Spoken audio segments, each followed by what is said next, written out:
Virginia Bray, I'm Director at Marketing Fusion. We are a content marketing agency and we specialise in working with B2B tech firms, helping them to tell their stories, engage prospects and customers in interesting ways. And we're here today with Arunn. Arunn, would you like to introduce yourself? Sure. Hi, I'm Arunn Ramadoss and I'm with Opus 2. I'm the head of marketing. And at Opus 2, we specialize in delivering legal technology to law firms around the world. So, Arunn, I think what would be great in the first instance is just to tell us a little bit more maybe about Opus 2. We deliver game-changing legal technology, as our clients will say, to law firms around the world. And what we're focused on is enabling law firms to build the modern, connected digital practices. And that's essentially the legal sector going through a huge digital transformation process right now. And part of that is for them to find better ways to leverage technology to deliver more value to their end clients. One of the things that we are wanting to talk a bit more about is the transformation that your organisation has been through. So could you give us a little bit of the background to that transformation that you yourselves have undertaken as well? Brand transformation never happens in isolation. I think it happens as a part of a broader organizational transformation that always does underpin it. So I think you're kind of right to point out that there's been a transformation at Opus 2. It kind of started when I first joined Opus 2. When I joined them back in February 2019, and I took over a rebranding project mid-flight, which is exciting. As a bit alarming. Yeah, it's as an incoming head of marketing. It's always an interesting challenge as you're kind of thrown straight into a rebrand project because you don't have enough context of the business at that point, and you're kind of working off if you want and scrambling to understand as much as you can. But the good news was they had some good consultants in place at that time, and they'd already done some of the groundwork that you'd expect. And we delivered that initial rebrand project, and following that rebrand, it then led to in a year or two later, we recognized we need to go through another transformation project. And those are two fundamentally different things in my mind, because it's underpinned a lot by when we think about brand and changing brand. We often think a lot about where we want to go, and that's right because it's important. But at the same time, it's also important to kind of be clear about where you're coming from. And that, in my mind, defines when you need to rebrand, when you fundamentally need to perhaps change the perception of the market or reposition the business significantly, versus when you need to go through a brand transformation project, which for us was a lot more about creating a new platform almost for the business to grow and scale from. That's fantastic. So just thinking about that brand transformation, so how do you protect the core values of your brand whilst breathing new life into it? Sure, that's a good question. Two things stand out for me, having been involved in this brand transformation project and others in the past. One thing is to be very, very clear, or as clear as possible, about what a brand can offer and where the limitations are. Brand can it can do two things. It can either add value, allow you to differentiate and get more value out of what you're offering. And that is where I think brand is the strongest. Whereas if you're in the business of more kind of increasing margin by reducing costs, that's a very different kind of way of approaching your brand. So it's being very clear about what you want your brand to do.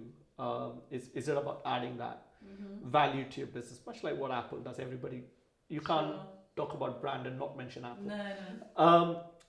And over there, it's really important to pay attention, I think, to what you currently have that's working well, as well as what you're then seeking to change, and what is it that you want to achieve from the brand. So, for example, when we set out on our rebrand project, there was a very, very clear notion that we were perceived much more as a services business in the market, and we really needed to establish ourselves as a technology business. And that was a clear milestone and a marker for us in terms of what we want to change. But we didn't want to take away from the market the perception that we are a world-class services business, because that is a fundamental part of who we are, and that's one of the things that differentiates us in the market.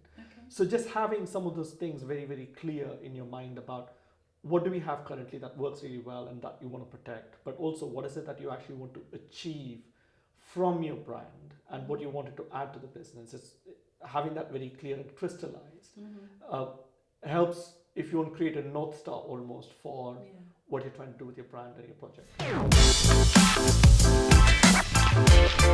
What were the challenges that you faced? Was there anything that you kind of look back on and think, oh, I wish I'd done that differently? Or were you really, obviously we worked together on some of those elements, so hopefully it went well. But if there's anything in your mind that you would think to maybe do differently in that case? Look, one of the things with these projects is always having great partners on board. Having people with you who can support you through that process and who have experience of doing that is obviously incredibly important. So looking at our own project and what we did with our brand rebrand and brand transformation project, one of the biggest challenges with a business like Opus 2 is driving consistency across where a business globally is not very homogeneous in terms of a market or audience. Even within our core competence around disputes, litigation, arbitration, where we provide, where we've been successful or known for so far, it is not homogeneous when you look at our different markets. So now as we expand, it just adds to that complexity and trying to create something that allows us to drive consistency across how we talk about ourselves, present ourselves, and describe our offerings and value to our clients is and will continue to be a tremendous challenge. And it requires a lot of patience and iteration to work through that.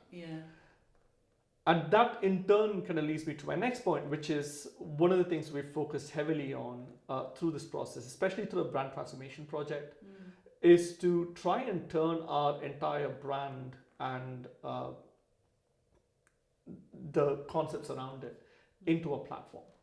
And that is key because for a scaling business like ours, especially where we are not only continuing to grow our core market, but then introduce new segments and new offerings, that flexibility is critical. Absolutely. And turning our brand into a platform, and what that really means is, as we introduce new things, it's flexible enough to allow us to adapt because we've built some fundamental principles into the way we want to talk to the market.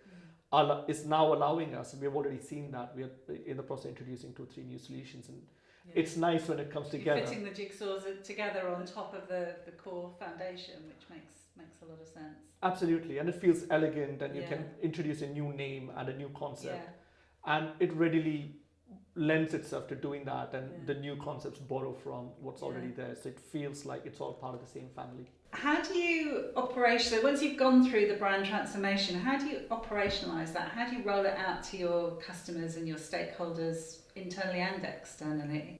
So once a former CEO of mine used to say, the meeting is not over when you leave the scene of the meeting, but when the actions are completed. It's not when you leave the scene of the meeting. And similarly, I'd say your brand transformation project is not completed until the rollout is complete and the new brand has been adapted or adopted by your different stakeholders. So thinking about the rollout process as early and upfront as possible, we found was very, very important. It's actually painful if you get through the strategy process and start building the whole thing out and then suddenly start thinking, how do I roll this out? So things like when we did the brand transformation project and even the rebrand, there were some things like setting out the vision, building out the tone and voice that we want to try and achieve, etc. And some of the approaches to design, etc.